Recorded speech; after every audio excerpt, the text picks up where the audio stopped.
চাও। এই আন্দোলনের প্রকৃতপক্ষে আন্দোলন আপনাদের স্কুল আপনারা যেখান থেকে দেশ রূপান্তরের সঙ্গে যুক্ত রয়েছেন সবাইকে স্বাগত। আমরা আপনাদেরকে দেখানোর চেষ্টা করছি দেশের বিভিন্ন জেলা উপজেলা থেকে প্রতিবন্ধী সমন্বয় পরিষদের উদ্যোগে এবং তাদের পরিষদ সমন্বয়ের উদ্যোগে প্রতিবন্ধী যে সকল শিক্ষক শিক্ষার্থী এবং স্কুল প্রতিষ্ঠার সভাপতি সহ বিভিন্ন কর্মচারীরা জাতীয় প্রেস ক্লাবের সামনে সকাল থেকে আসতে শুরু করেছেন এবং বেলা 11টার পর থেকে তাদের এই বিক্ষোভ কর্মসূচি তারা চালিয়ে যাচ্ছেন। 5 দফা দাবি নিয়ে তারা অবস্থান করেছেন। এখান থেকে আমরা অনেকের সঙ্গে কথা বলেছি, তারা যেমনটি বলেছেন দীর্ঘ এবার নিয়ে 23 বার রাজপথে অবস্থান করে 5টি দাবি নিয়ে তারা কর্মসূচি চালিয়ে যাচ্ছে। বেশ কয়েকবার যমুনায় গিয়ে তারা স্মারকলিপি জমা দিয়েছেন প্রধান উপদেষ্টা ডক্টর মোহাম্মদ ইউনূস বরাবর।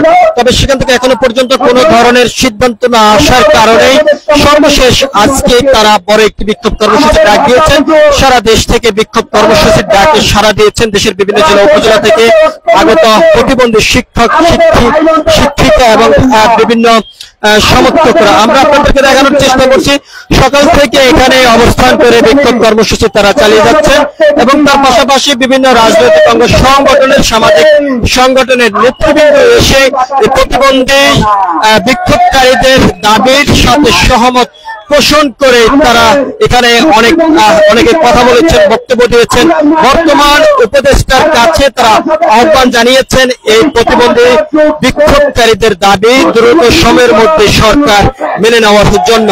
আমরা আপনাদেরকে দেখানোর চেষ্টা করছি জাতীয় প্রেস ক্লাবের সামনের থেকে সরাসরি দেখে সকাল থেকে এখানে এই বিক্ষোভকারীরা অবস্থান করে বিক্ষোভ কর্মসূচি চালিয়ে যাচ্ছেন এবং তারা এখান থেকে যেমনটি বলছেন যত সময় পর্যন্ত সরকার তাদের এই দাবি মেনে না নেবেন তত সময় পর্যন্ত তাদের এই আন্দোলন সংগ্রাম বিক্ষোভ কর্মসূচি চলমান থাকবে। আমরা আপনাদেরকে তার আগে একটু জানিয়ে রাখতে চাই হুইল চেয়ারে বসেই অনেকেই এই কর্মসূচিতে অংশগ্রহণ করেছেন এবং তাদের একটি প্রত্যাশা সরকার দ্রুত সময়ের মধ্যে তাদের দাবি মেনে নেবেন এবং তাদের যে আশা আকাঙ্ক্ষা সেটি বাস্তবায়ন করবেন। আমরা যদি আপনাদেরকে একটু তাদের সেই দাবির সম্পর্কে জানিয়ে রাখতে চাই, প্রতিবন্ধী যে সকল বিদ্যালয়গুলো আছে সেগুলো এমপিওভুক্ত করার প্রথম তারা দাবি জানিয়েছেন এবং দ্বিতীয় যে দাবিটি করেছেন যে সকল বিশেষ বিদ্যালয় প্রতিবন্ধী বান্ধব অবকাঠামো সুনিশ্চিত করতে হবে। 3 নম্বর যে দাবিটি তারা জানিয়েছেন শিক্ষার্থীদের মিড ডে মিল সহ উচ্চ উপকরণ খেলাধুলা সরঞ্জাম প্রদান এবং থেরাপি সেন্টার বাস্তবায়ন করতে হবে এবং 4 নম্বর দাবিটি যদি আমরা আপনাদেরকে একটু জানিয়ে রাখতে চাই ছাত্র ছাত্রীদের ভোকেশনাল শিক্ষা কারিকুলামের আওতায় কর্মসংস্থান সৃষ্টি এবং পুনর্বাসন সুনিশ্চিত করতে হবে। এরকম 5টি দাবি নিয়ে সকাল থেকে তারা জাতীয় প্রেস ক্লাবের সামনে অবস্থান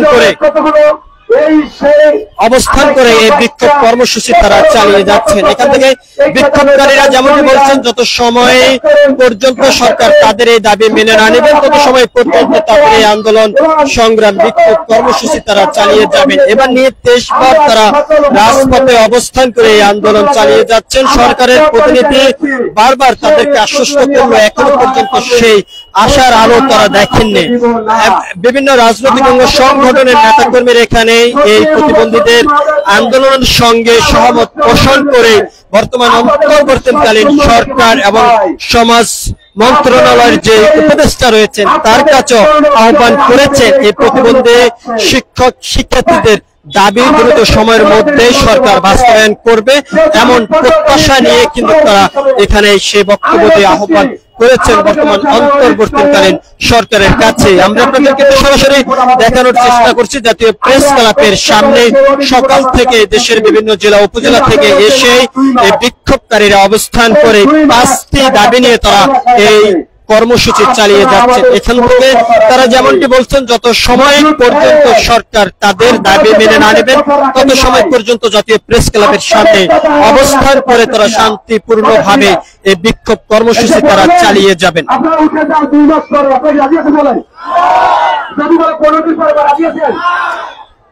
এখান থেকে বিভিন্ন পদ্ধতিতে বক্তব্য দিচ্ছেন এবং তাদের দাবি সরকার খুব দ্রুত সময়ের মধ্যে বাস্তবায়ন করবেন সেই প্রত্যাশা এখান থেকে বিক্ষোভকারীরা করছেন। এবং তারা যেমনটি বলছেন, প্রতিবন্ধীদের শিক্ষা ব্যবস্থা কারিকুলামের আওতায় চাকরির ব্যবস্থা করলে বাংলাদেশের বেকারত্ব অনেকটা দূর হবে এবং তারা বাংলাদেশে বেকার এবং বাংলাদেশের বোঝা হয়ে থাকতে হবে না, এমনটি এখান থেকে তারা দাবি করে যাচ্ছেন। এবং তারা তাদের নিজের যোগ্যতা দিয়ে বাংলাদেশের জন্য তারা কাজ করে যেতে চান এবং পরিবারের কাঁধে বোঝা হয়ে তারা থাকতে চান না। সবকিছু মিলিয়ে এই ছিল এখনকার মতন জাতীয় প্রেস ক্লাবের সামনের থেকে আমার কাছে সর্বশেষ। পরবর্তী তথ্য আপনারা সবাই দেশ রূপান্তরের সঙ্গে থাকুন।